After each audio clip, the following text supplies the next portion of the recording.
the Paracave Podcast, proudly brought to you by major sponsor Jack's Pale Ale, exclusively available in Parramatta Leagues Club, Scott from Brightside Detailing and Ceramics, and Bo Cook from Loan Market, and also BTZD Clothing, and the Parramatta Times, the official media partner of the Paracave Podcast.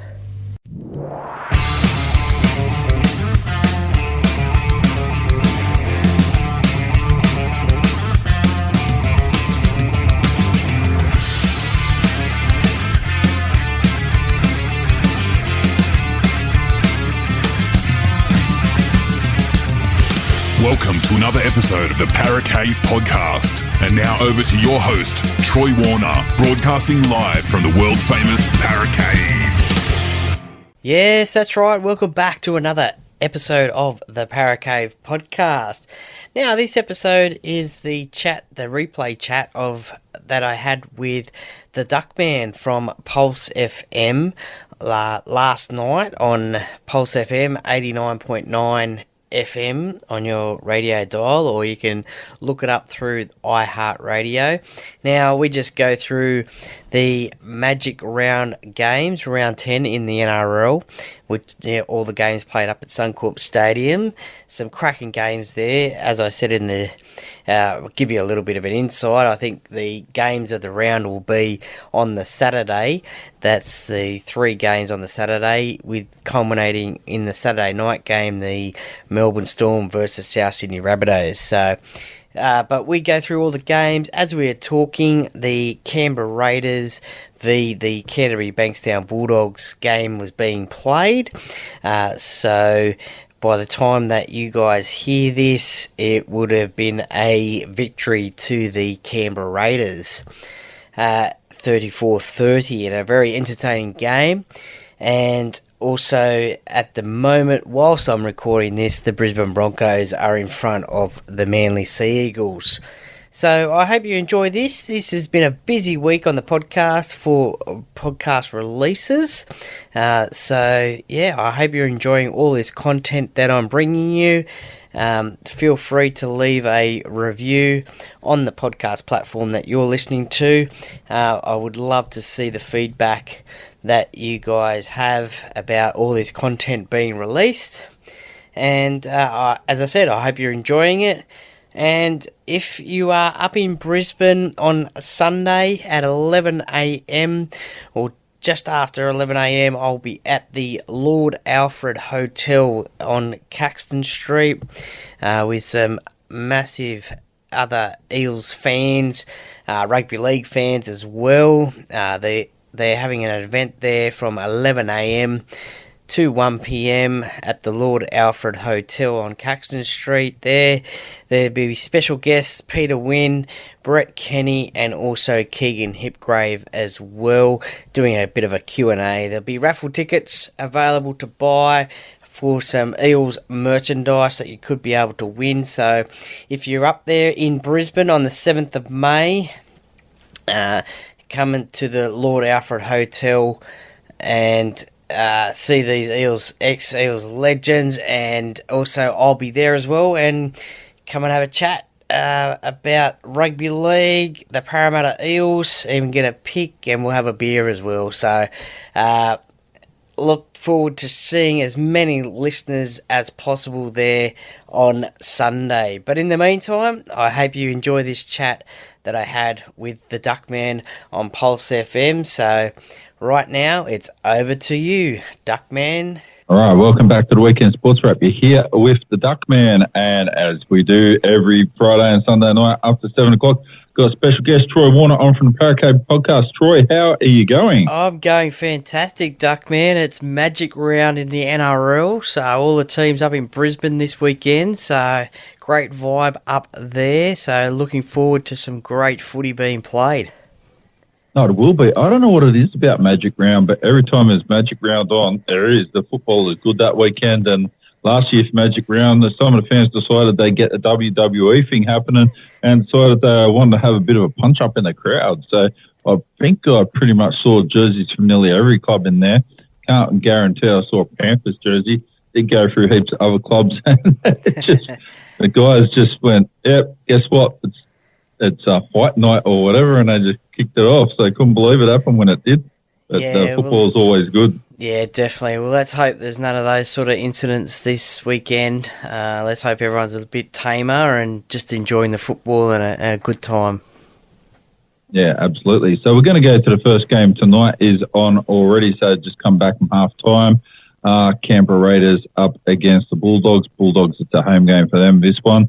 And the Raiders are up 22-18. Good score for half time. So must be a very entertaining game of football. Ricky Stewart, you can see obviously coaching his flair into the game.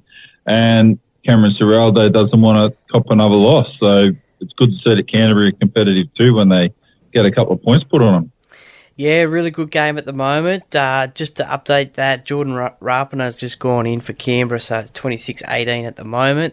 Look, the Canberra Raiders, they're on a bit of a roll at the moment. They've won their last 2 in a row, I think it is. They had a bit of a scare against the Dolphins last week, winning in Golden Point by 1 point. And the Bulldogs had that win against the Dragons. But in this game, the Raiders got off to a flyer with that man Jordan Rapana scoring in the first minute, getting off to a 6-0 lead. And then Jacob Preston, who's been a pretty good find for the Canterbury Bankstown Bulldogs this season, he scored the Canterbury Bankstown's first try. And then it was just all Canberra. They got to, I think it was 18-6 in front, and then the late part of the first half, Canterbury came back. So 22-18 at half time, and it's a really good game and a really good start to Magic Round. Yes, right. So from a consistency point of view, I would think that Canberra will probably get the chocolates here. So, and the score will tell you that's probably going to happen at the moment. But I think the Bulldogs got a lot of flair, right? And got a couple of players playing for State of Origin spots, including Matt Burton, and he's every chance to get a spot maybe on the bench or something like that at the moment. There's a couple of things up in the air. Nico Hines, he's got himself in the mix there as well, and also Jerome Luai. Jerome Luai needs to, I don't know what he needs to do, but he needs to click into gear. It just looks like he's fatigued maybe, like we said last week, on the back of the World Cup, and hadn't had any sort of extended break. So maybe these things are starting to play havoc on Penrith now throughout the season. Yeah, well, I think Matt Burton seems to be sort of one of the people that's been one of the players that's sort of been a little bit forgotten about. He played in last year's series, and with the injuries to Tom Travojevic and the question marks about whether he plays or not, then there's a little bit of I think Matt Burton's been a little bit forgotten. He played in that centre position last year for the Blues and went pretty good. So he would definitely come into calculations as well. But you have someone like Campbell Graham from South Sydney as well, who's setting the world on fire. I think he's an equal try scorer, leading the try scoring up there with 11 tries, I think it is. And as you said, yeah, Jerome Luai is a little bit under pressure for his spot at the moment. There's a big push for Nico Hines to get that 5/8 role, and obviously Nathan Cleary to be the halfback. But, I mean, we have seen in the past New South Wales be loyal to the players that have done it before. So maybe that's what Jerome's got for him, going for him. But if Freddie wants to win the series, well then I'd probably at the moment be picking Nico Hines in that 5/8 role. Yeah, I'd be looking at the same thing. And Matt Burton, 100%, you'd be looking at him for a centre role, a kicking option as well, so in general play and goal kicking too. He's got goods. He did enough last year. I would have thought that he'd probably be looking at shoe-in, but New South Wales try to pick the best players, not necessarily the best players to the right position. So it's burned them before the stick and pick thing. They've done it before. I remember watching them lose State of Origin series, let alone games, where we should have been able to beat Queensland with players we had when Hopewadi and Terry Hill and all that were around. They stuck with these guys and they didn't get it done. So overlooked guys that were playing good with their clubs that probably were in form. So that's a consideration all the time. So I wouldn't rule out Nico Hines, and probably the best thing for Jerome Luai might actually be if he gets dropped. So will take some of the pressure off him, and he can just focus on his club form. I think it's not a bad idea, really. We'll roll on, but so you got Manly up against the Broncos tonight too. So Manly are going to want to be pretty good because Broncos they were very good until they lost the game the other week, and they only just lost it. And I still think they're very good, so they're going to look good this weekend tonight, and they're going to just stamp their authority on this game. Manly's going to have big problems, I think. Yeah, the Broncos are high-flying up there at the top of the ladder. The Sea Eagles had a loss against the Titans last week at 4 Pines Park. They still sit in sixth position for the season at the moment. Interesting little bit about this game. Hours ago, it was sort of reported on social media that Kevin Walters wasn't going to be coaching tonight due to a bout of the flu or something like that, and he wouldn't be at Suncorp Stadium. But apparently, breaking news, he's made a miraculous recovery, and he will be coaching the team tonight at Suncorp. He's there in the sheds at the moment, so he's back at the helm with the Broncos. Now, the Broncos, they will be welcoming back Ezra Mam and Payne Haas as well, who were suspended for a week for their hip drop tackles against Parramatta a few weeks ago. So a big inclusion for the Broncos there. They missed them last week against South Sydney, especially Payne Haas, who's I think equal leader of the Dally M's at the moment. Tommy Turbo, he returns for the Manly Sea Eagles, so that might be a good clash up against Reece Walsh as well. Look, this is going to be... the Broncos are playing at Suncorp again, their home ground, but it's a Manly home game. So obviously the Broncos will have a little bit of an advantage that way. But yeah, I can just see the Broncos getting away with this one. Yeah, I think the Broncos, the loss last week against South takes pressure off the Broncos.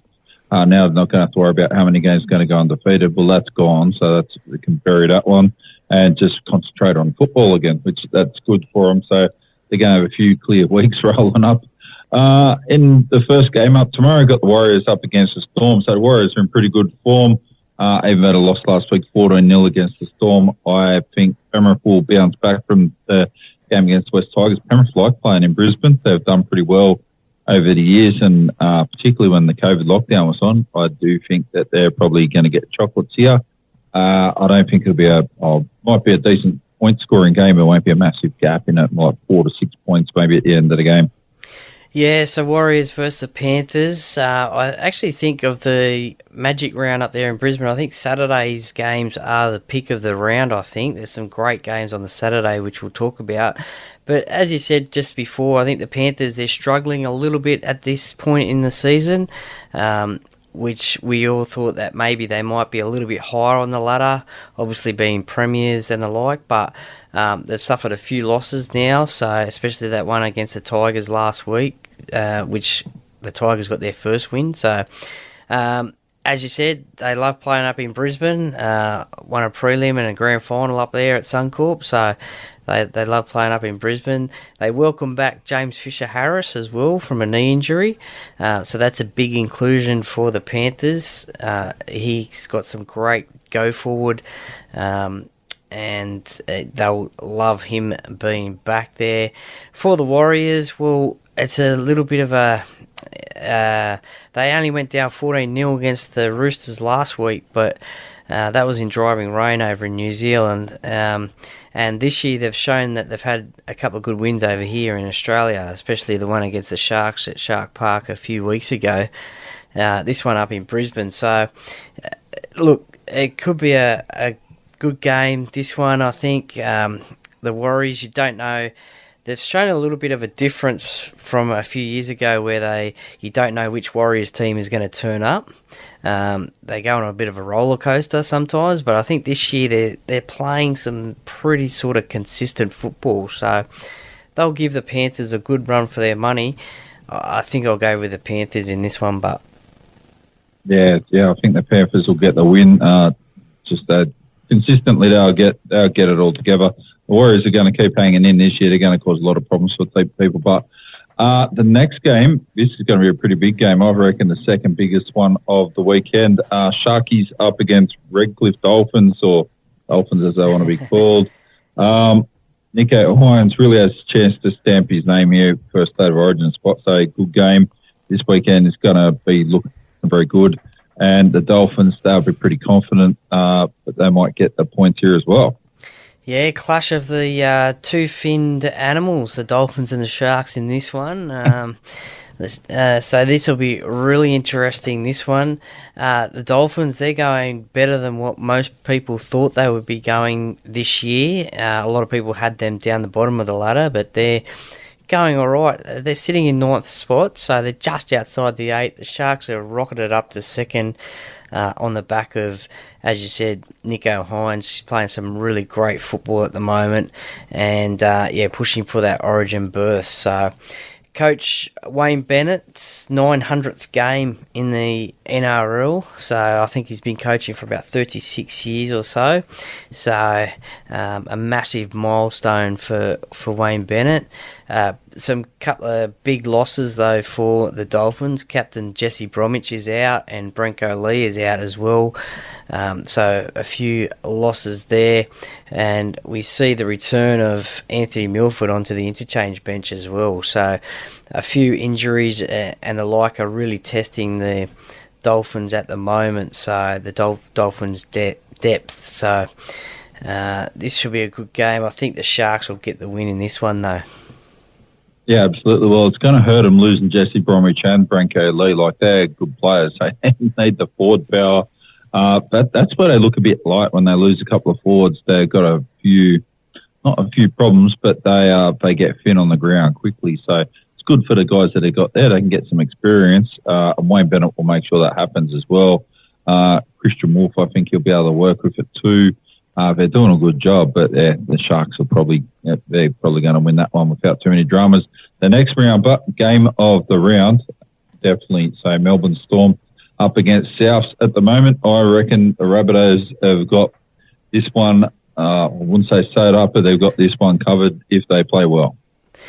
Yeah, well, we saw last week the Rabbitohs get the winner at Suncorp against the Broncos pretty comprehensively, even though the Broncos did have those couple of players out, Ezra Mam and Payne Haas. But they're back at Suncorp again this week against arch rivals, you could call it, the Melbourne Storm, who they probably don't have a good record against. The Storm probably have the edge on the Rabbitohs in recent times, both home and away. But this one is sort of a neutral ground for both teams, although you would think that maybe the Storm might just have a little bit of a bigger following up in Queensland, but there's obviously Rabbitohs fans everywhere you see. You just have to look at those Rabbitohs jerseys that you find, the random South jerseys every now and again. But look, this should be a great clash. As you said, probably the match of the round, I'd say, 7:45 on Saturday. The Rabbitohs haven't lost a game at Magic Round so far, so they'll be hoping to keep that going. And look, this will probably see where the Rabbitohs stand. A lot of people probably had them as their tip for the grand final winner, so this will probably be a good test for the Rabbitohs. Yeah, I think the Rabbitohs need to get it done consistently. Yeah, they beat Penrith last time I played them. Didn't beat them the first time. Penrith got out to 16-0. Could have got up to nearly 40 that game. So they got back. They got a little bit lucky. They've got the strike power to do it. But if they start off slow against the Storm are going to whack them, right? So the Rabbitohs lost a couple of games this year when they've started slow, and that has been their Achilles heel coming back into the game. So they've got back into the games, but if you start off too slow against the good sides, you're not going to get back into the game. They're going to shut you down. So yeah, it's going to be quite interesting. Alex Johnston as well plays his 200th NRL game as well. So congratulations to Alex Johnston for that mark. And it's good to see also for South Sydney, Liam Knight is back on the interchange bench as well. He's had a knee injury, I think it was, that's kept him out of the game for a long time. And it's good to see him back in first grade. 100%. The South fans will be happy about that. And then on Sunday, so got West Tigers. So they had a sterling victory against the Panthers. The Tigers just got one problem with that victory. They didn't score a lot of points. I think they relied on the fact Penrith didn't play flash. They played very, very good. The defence was good, so they showed they can aim up. Can they shut down the St George Illawarra side? St George Illawarra can score some points too.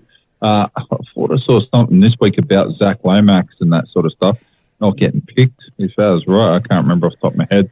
But I think the Tigers, if they can play like they did last week, 100% are going to get the chockies here against St George Illawarra. They just look like they haven't hit their groove at the moment. They're not quite there, and they're still trying to find their feet. Yeah, look at two clubs that are probably under a lot of pressure this season. They're obviously not performing the way that they would have liked to have performed. You're right, Zach Lomax has been dropped from this game, so very interesting one there. I don't think he's been told why he's been dropped yet, so that's a pretty interesting point there. Coach Anthony Griffin is under a lot of pressure as well. There's some reports that if they lose this game against the Tigers, he might be gone.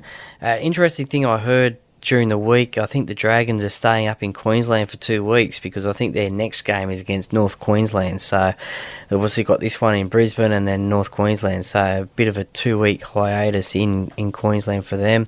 For the Tigers, well, they just need to replicate what they did last week against the Premiers, Penrith. So we need that to see that consistency from Luke Brooks, who had a great game last week. His kicking game was pretty good as well. So if he can replicate what he did last week against Penrith, then I think the Tigers can get this win. I think last week's victory against the Panthers will just give them that confidence that yes, they can do it. St George, they were in the game against the Bulldogs, but then they let it slip. So I think maybe the Tigers will get away with this one on Sunday. Yeah, that's what I think. If they're going to win 2 games in a row, it's now. They're in very good form right now, so they've got the best opportunity they're going to get. St George Illawarra away from home, they are too, but that takes some of the pressure off them. Having a win in front of your home fans might get a couple of wins, and then off you go again back to home and start playing in front of your team without having to worry about that sort of pressure. And Anthony Griffin, I do think he's going to get a sack if he doesn't get a couple more wins. I don't know why St George Illawarra even bothered to keep him this year, to be honest with you. I like him if he's a good coach, but they've obviously made up in their mind late last year. They didn't want to have him after this year, and they're only going to keep him if he pulled out some exceptional stuff. So it's pretty obvious that wasn't going to happen, unfortunately for him. Who knows where it'll go from there. On Sunday, the Roosters have got North Queensland. So North Queensland are out of favour at the moment. I think this might be a good opportunity for them to get back into form, but I would expect that the Roosters are going to get the points here because it's just got too much class all over the whole field.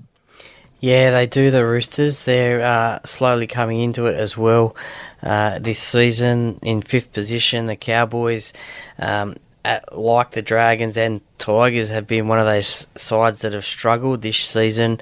A lot of people at the start of the year thought they'd be up there in the 8 and the 4 like they were last year, but they just haven't seemed to click this year as they had last year.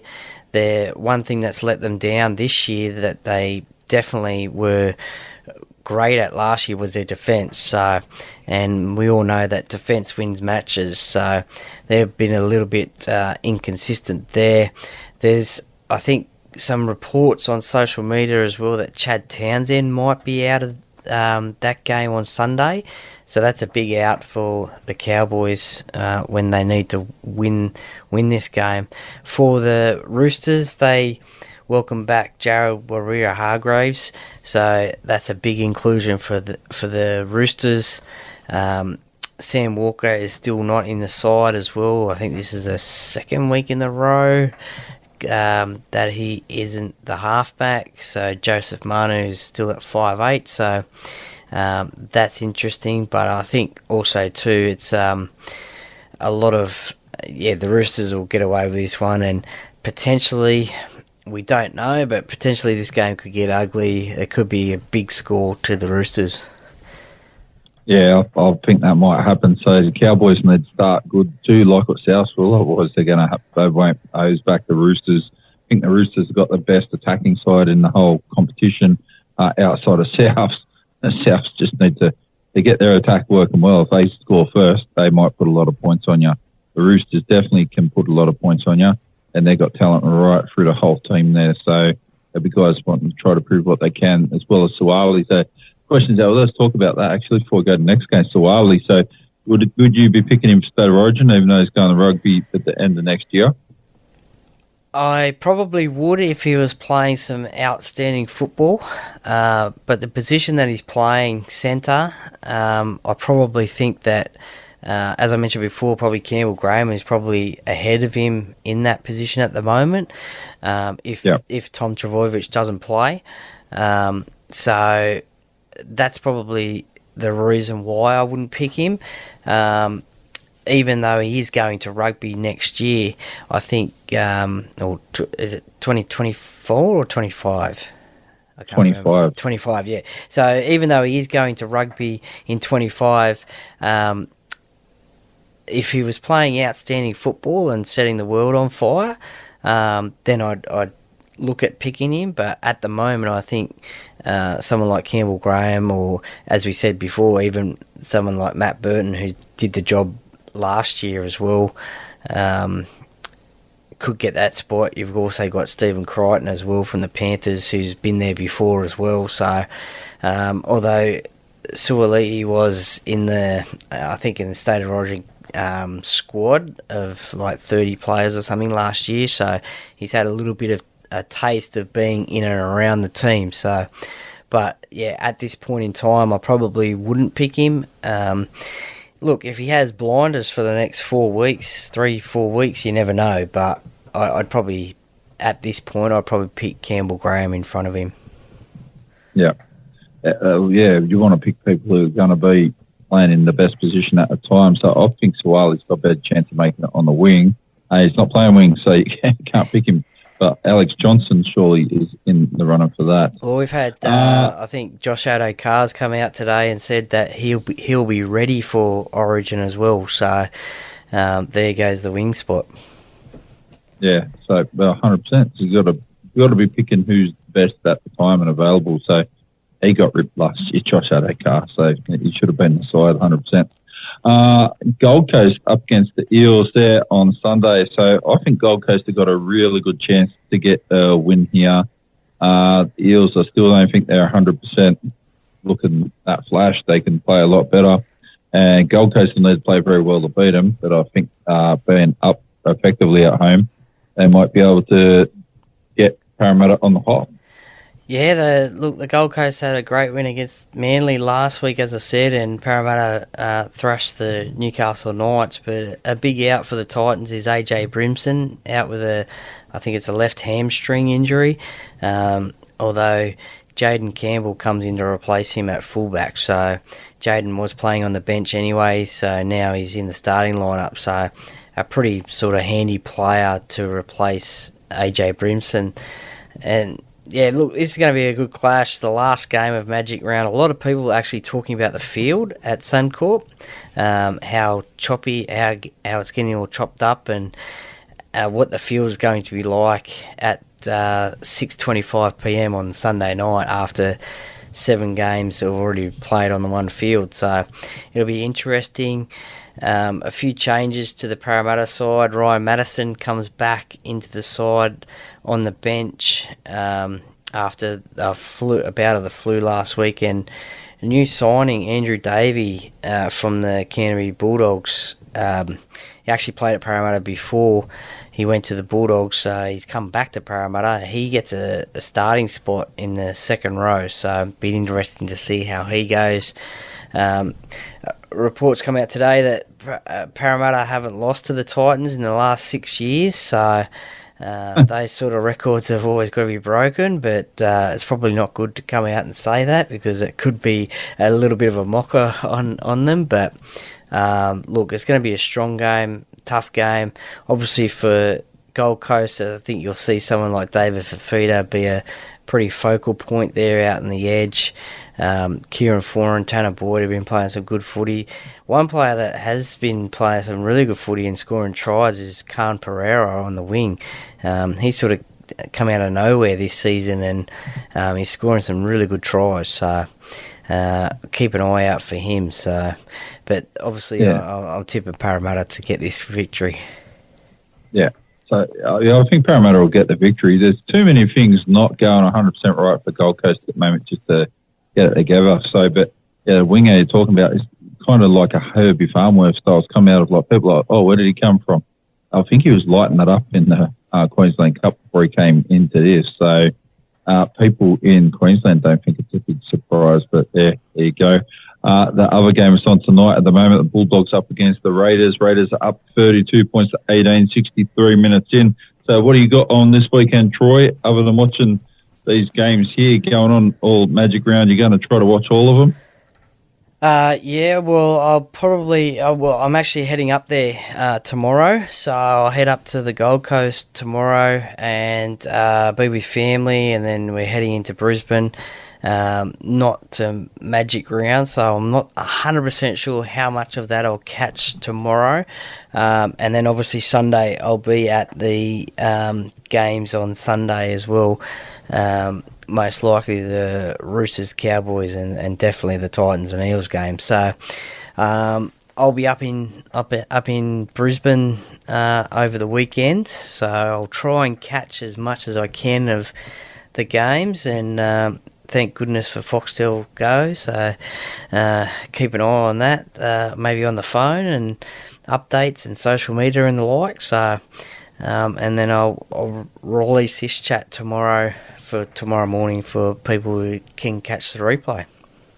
Yeah, absolutely. So if we don't catch it on Sunday night, because you'll be at the footy, we will chat to you again next Friday. So what do you got coming up on the Paracade podcast in case you can't make it in on Sunday night? Because I know you'll be right into the footy game. Yeah, so I'm pretty much sort of going all out these days.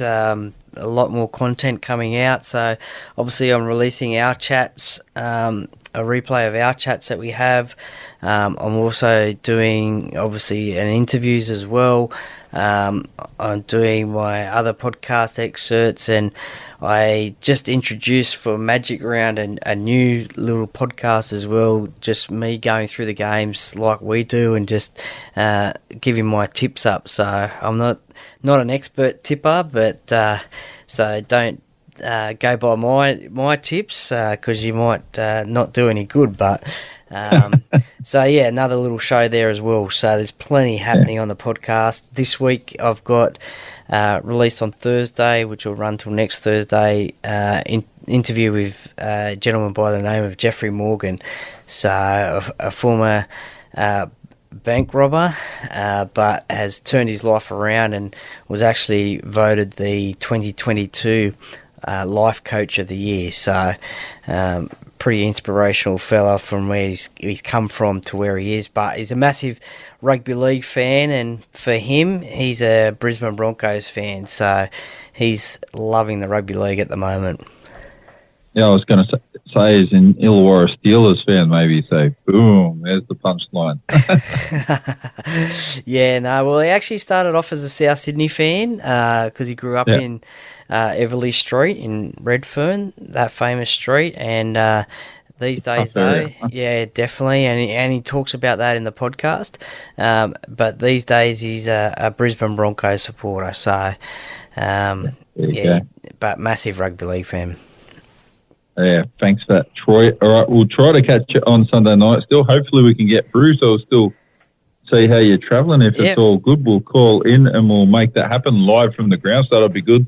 Get some interaction. You can let us know what you think of the games, what you think of the atmosphere and vibe, and give us a rundown because it'll be probably just after halftime of the Eels game. So, yeah, we might be able to have a quick 10-minute chat for sure.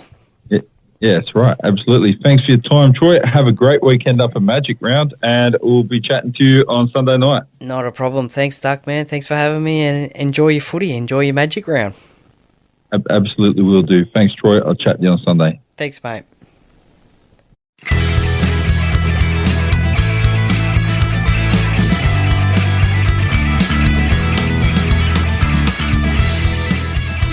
for listening to another episode of the Para Cave Podcast. See you next time.